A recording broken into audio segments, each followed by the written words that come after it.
We're just going to run through a basic how to wax your skis or board. Now just remember, like skis, snowboards, it's pretty much the same concept. So like, you know, a snowboard is just a bit wider. So we're going to look at the ski right now, but it's exactly the same concept for a snowboard. The why is pretty simple. Essentially, if your skis are waxed, they will slide much easier on the snow and they won't stick. The theory being is you're actually skiing on water and you want to make your base hydrophobic, essentially. So you're trying to make your base get rid of water, and wax does that. Yeah. So yeah, I guess that's the basics. So yeah, not just in a straight line. So if your skis are really well waxed, or your board, you're going to go nice and quick down in a straight line, but it's also going to help the board basically shift sideways, or the skis, which is going to make it easier to turn, which is easier to control your speed. We might have differing opinions on this. I'll let Ben go first and then I'll pipe up as well, maybe. Yeah, and you wax your skis like every day. I go 2 to 3 days. Yeah. And that's a performance thing for me. Like, I like them to feel super slippery and just ready to go. My best answer to this question is the same as it always is. You cannot over wax your skis. Like, it's not possible. So all you're going to be doing is just essentially sort of throwing a bit more wax on the floor rather than it going into the base. But for me, I would say every sort of 5 days riding would be the longest you'd want to leave it, really. You're going to need some wax. So this here is a big old block from our workshop. This is just an all temperature wax.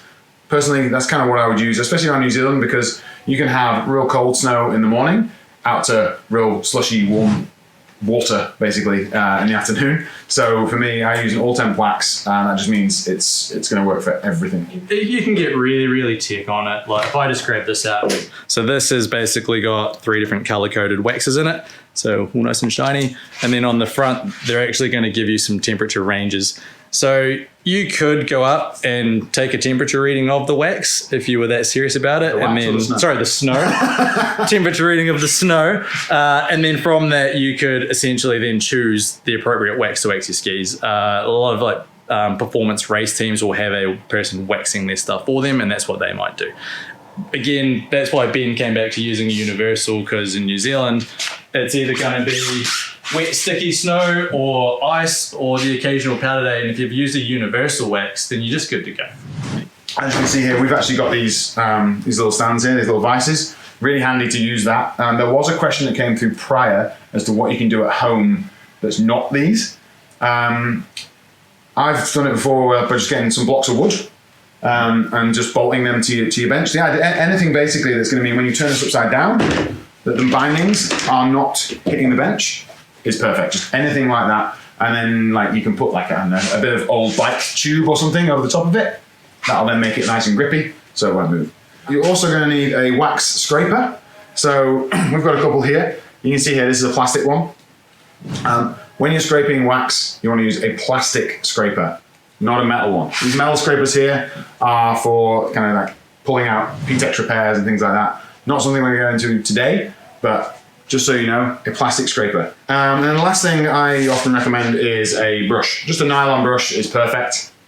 Sometimes you'll get brushes like this guy that have a nylon and a metal. It's like a brass often. If you're going to use those, I often use brass as the forward motion, so you've got nylon in the back. But if you don't have one of those, I've actually used like a scouring pad a few times. Like those cheap green scouring pads you can buy. Really, really good option. With a ski, first thing to do would be to strap up the brake. You don't have to do this, but it makes it way easier. You can just push down here and the brake will pop up. I kind of line it up, and I just use an elastic band. These are quite thick, strong ones. You can often get them on packing and all sorts that you end up keeping. But just round the two, if you can see that. Okay, so that's there, and it's just holding the brake up. So now we've got a nice flat surface to work with. For a snowboard, and I guess this was a question that was asked a couple of times pre the live. You do not need to take your bindings off the board, but what you do need to do is just release the tension on the screws. A lot of people think that the problem is the screws inside. There's still metal inserts inside the board, so there's still going to be heat around that metal. But what you don't want to be doing is you don't want to have pressure pulling on the base whilst you're heating it up. So release the tension off the screws. Just make sure the bindings can kind of wobble around, and that's going to be absolutely fine. Okay, cool. So we're going to jump into the next point here. I always start with a bit of base cleaner. So what I do is you can apply it straight to the base or to your rag or just paper towel. I kind of tend to just spray it on the paper towel. So just a few squirts, and then all you're going to do is just wipe the base. All you're doing is you're just trying to clean off all the grit and grime, and then just give it a moment to sort of dry off. Essentially, once it's dry, we're going to be ready to start putting wax onto the ski. So let's talk about the iron. Right. So over here we've got this thing here, big green iron. I have a fancy one. Very fancy. So this is a just a workshop grade iron. You don't need anything like this at home. What I do suggest is that you do get a waxing specific iron. A lot of people do go down to the warehouse or something similar and just buy a nice cheap iron. It does work. I mean, I did that when I was a ski bum. Yeah. And we did that and it's fine. But the difference between something like that and something like a workshop or a home waxing specific iron means that you get a lot better temperature control. The ability to control the temperature is really important, right? I mean, we're looking at waxing a ski somewhere between about 125 and 130. For me, the way I've always kind of done it is try the wax on the iron. If you get smoke, like Brim was saying, it's too hot. Yeah. Dial it back. You're not looking to melt the thing, like to melt the ski. You're just looking to melt the wax. Real simple. I'm just gonna squeeze past it, Dessa. The way I do it is I just get the iron, shove it on there, shove the wax on there, and then you just basically zigzag in and going right the way down the ski and dribbling wax down. What we'll do is we'll show you this picture, and I kind of just do because why not? One of the tips on that, I think you guys noticed, but Ben held the iron so that one of the bottom corners was basically pointing toward the ski. Kind of like that. That way when the wax mounts down, it'll drip off the bottom corner, so it's way easier to control where that sticks all over you. You can see which hand I use well. Cool, so we'll just kind of show you what I've done there. So I've dribbled wax all over. I don't know if you can quite see that, but yeah, so we dribbled it all the way over. So that's then got wax there, but that's not actually waxed yet. It's not very pretty. No, it's not. Wait. I know you would, but and then we're going to jump along here, and you're just going to use the iron. And the key point here is you do not want to just leave it still. If you just leave it like that for a while, you're going to burn your ski. Okay? So you start at one end, and I just kind of like gently start warming up the wax, move back and forward slightly. And so what I'll do is I'll just gradually warm the wax up. And as you do this, you'll see that it just spreads across the whole ski to just get the wax nicely melted in.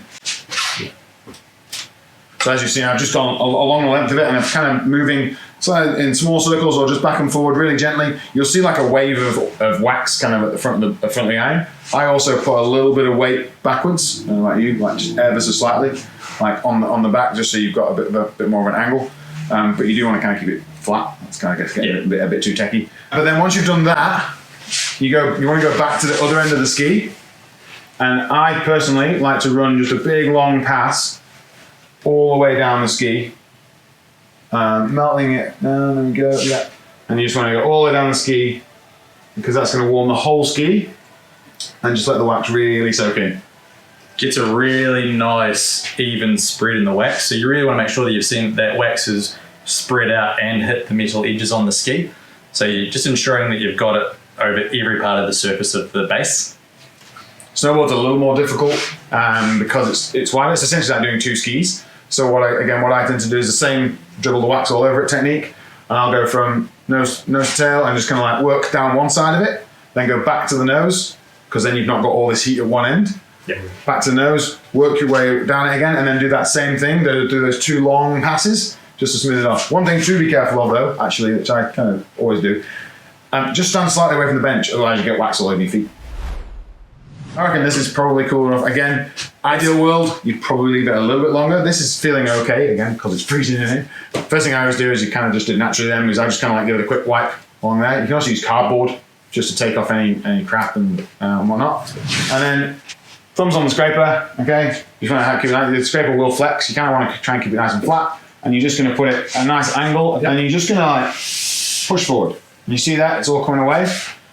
That's what we're looking for. You know, earlier we talked about it coming off all gluggy and chunky. It should literally peel off in sheets. Personally, I try to scrape tip to tail. I mean, I'm doing it wrong right now because that's just, I always finish tip to tail. The thing you'll find is you kind of need to push away from yourself. So you end up scraping like that and then spinning around and scraping that way. Then when you finish it with the brush, you can actually finish it tip to tail. Yeah. As long as you get all of the excess wax on the ski scraped off cleanly, which is why he's going over the same area multiple times, to the point where it literally looks like there's no wax on it anymore. Right, and then I'm going back down, and you see it's giving me nice, big, sections of wax coming off. Again. You're making a mess of my I wax. know, I'm sorry.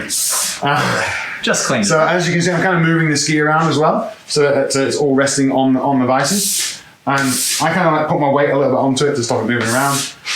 But you can see here, it's getting real nice. We've actually got most of the wax off already, and that ski now looks delightful.